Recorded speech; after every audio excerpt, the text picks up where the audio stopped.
Later that afternoon, Rayna's apartment. Bobby McCoy is shaking a ceremonial rattle and waving it around Rayna and Merconi's body. Bobby then walks through each room of Rayna's apartment, shaking the rattle. Can you get me an ashtray?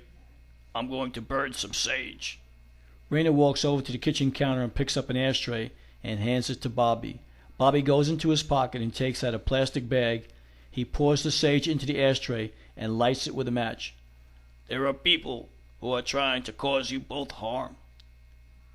Can you tell me why, Bobby? Michael, they want something that you have. What is it that we're supposed to have, Bobby? You'll know it when you see it. Bobby, that sounds like a riddle. The walls have ears. We need to talk outside. Bobby, Rayna, and Merconi exit the apartment.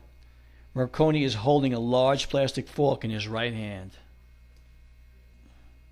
Outside of the Cooper's Glen apartment complex, Bobby McCoy, Rayna, and Merconi begin walking around the development. As they begin walking, Bobby observes his surroundings.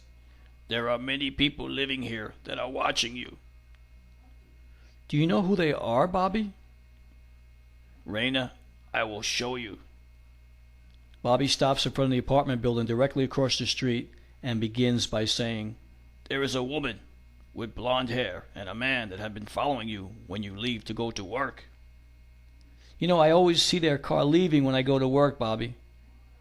Bobby stops in front of the next set of apartment buildings and begins by saying, These are two men who live here in this apartment who have been listening to all of your conversations. You know, I knew it, Bobby. I knew it. Rayna, you must listen to Merconi. He knows what he's talking about. Michael, you are right, Michael. You are right all the time. The door now opens to the apartment across the street, and both of the men who had been watching Merconi and Rayna walk outside to have a cigarette. Bobby, Rayna, and Merconi continue walking. Those two men, they have been listening to your conversations. They are curious. They want to know what you are doing. Then they must know why you're here, Bobby. Indians make them nervous. Merconi turns and faces the men and shakes the large plastic fork in their direction. The men stare back with fear in their eyes, and then Merconi yells out, Boom shakalaka-laka, boom shakalaka-laka, boom shakalaka-laka, boom! The two men quickly put out their cigarettes and head back into their apartment. Bobby McCoy, Rayna, and Merconi try to hold back their laughter.